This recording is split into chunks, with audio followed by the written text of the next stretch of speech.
Hey, it's Ryan here from Sentient Robot. In this video, I'm going to go over a few of the standard rules from Anthems of War. I'm going to start the day off going over embellishments, and then I'm going to talk about difficult terrain, climbing, jumping, sneaking, hiding, that kind of stuff. And then I'm going to wrap things up with the magic system. Stay tuned.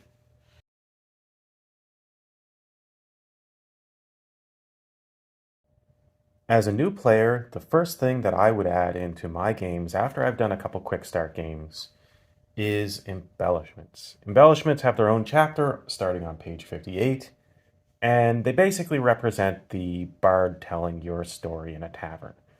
Maybe the bard's looking for a couple extra tips, so he exaggerates your story, and those directly reflect what your characters are doing on the battlefield. There are three main types of embellishments you can use. They are battlefield embellishments, army embellishments, and combat embellishments. Battlefield embellishments you can only use at the start of your turn.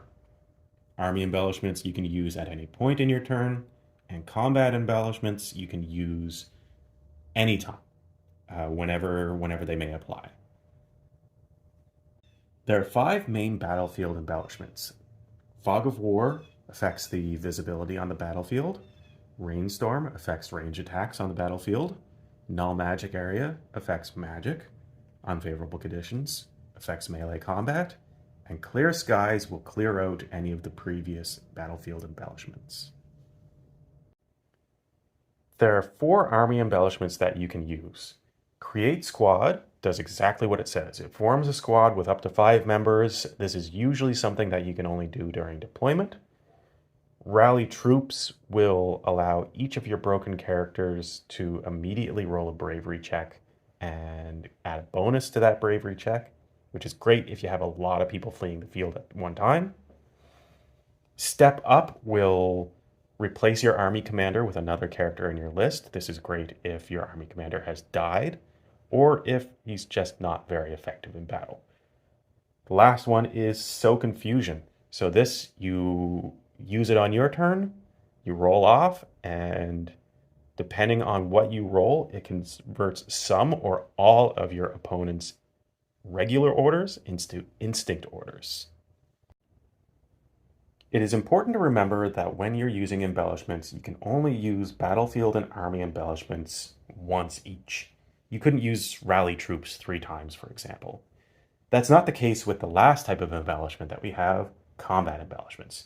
There are only 2 combat embellishments, but they're both equally important. Hidden Armor is the first combat embellishment that we're going to talk about, and it's a fairly simple one. It allows you to ignore one attack that has made it through your character's armor.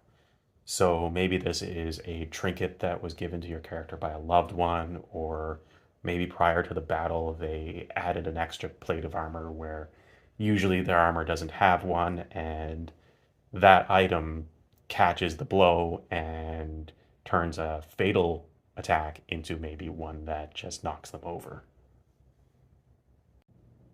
The last combat embellishment that we have is Battlefield Luck. Battlefield Luck allows you to reroll any die and choose either the higher or lower result. Maybe you have a wizard that just failed a Spellburn check. You could reroll that, or maybe your opponent just barely passed a armor check. Maybe they could reroll that. It represents the uncertainty of battle and the bard kind of talking up your side of the battle. Usually you start the game with 5 embellishments. In a campaign, maybe you'll have a few more depending on what you and your opponent are fielding in battle. Rarely will you have less. And to use an embellishment, just throw down a token. So I throw down a token, maybe it's the beginning of my turn and I want a rainstorm to roll through and prevent my enemy from using their archers effectively. Or maybe their wizard just rolled a Spellburn check and they rolled high and I want them to fail that check. I would use Battlefield Luck in that case and have them re-roll that die. The possibilities are endless, and I think embellishments really add a lot to Anthems of War.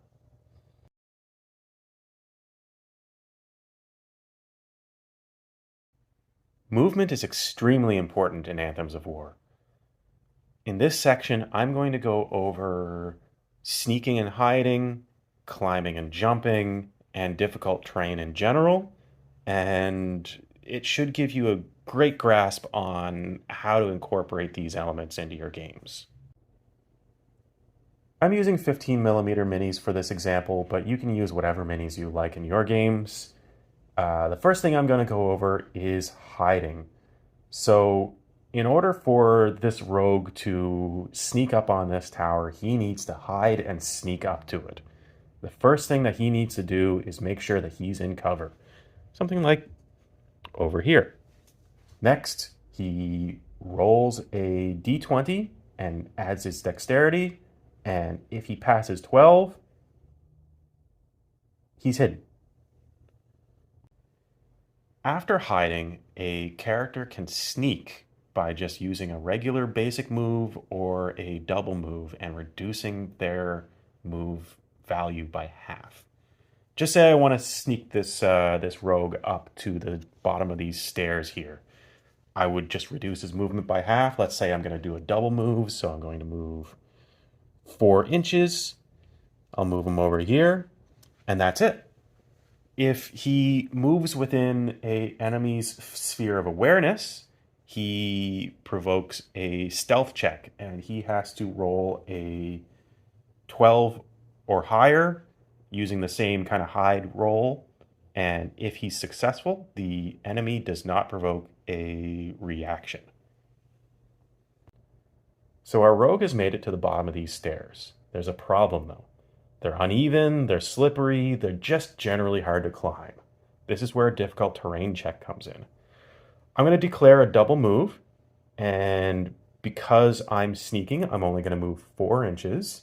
But what I'm going to do first is I'm going to roll a difficult terrain check. So I'm going to roll a d20. I rolled a 12. I add my rogue's dexterity score. So his dexterity is 2. That gives me a total of 14. And looking at the book, that means I reduce my movement by 25%. So that's 3 inches instead of his regular 4. So I know that's right about there. So our rogue now needs to jump from the hand over to the tower. He's still sneaking, so I'm going to do a double move again, and that means that he has a jump range of 2, so he can move 2 and jump 2. If he was able to move the full 2 inches before he jumped, he would have a running start, but he doesn't. There's not enough room.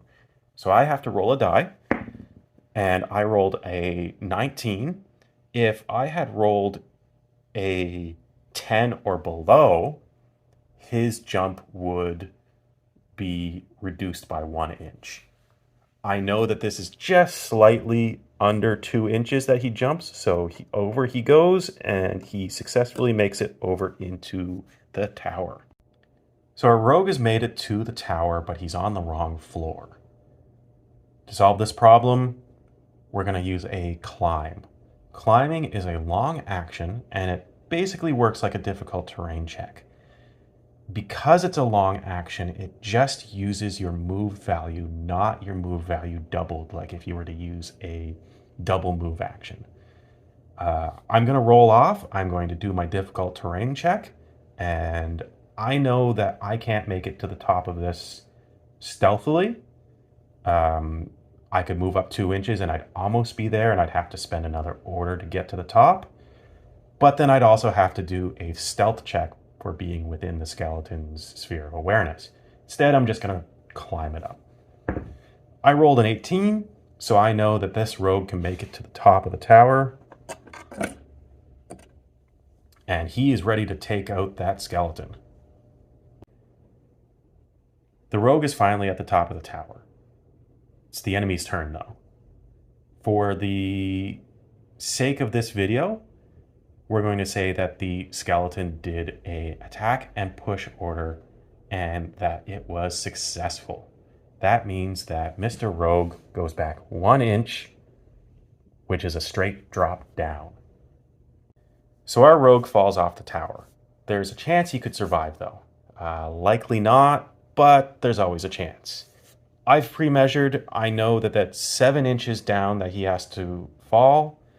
What happens is, looking at one of the tables on the book, he either prepares to fall or he's unprepared. Because he was pushed off, he's unprepared. I look at the table, it says 4 to 6 inches, roll 2 strength 7 hits, and every inch beyond that is an extra strength 7 hit. So it's almost like he got hit by 3 battle axes in a row. I'm not going to do those rolls here, but that's basically how it works. Along with that, he has to roll a d20 and add his dexterity score. And if he passes with a 12 or higher, he stands on his feet. Otherwise, he falls prone.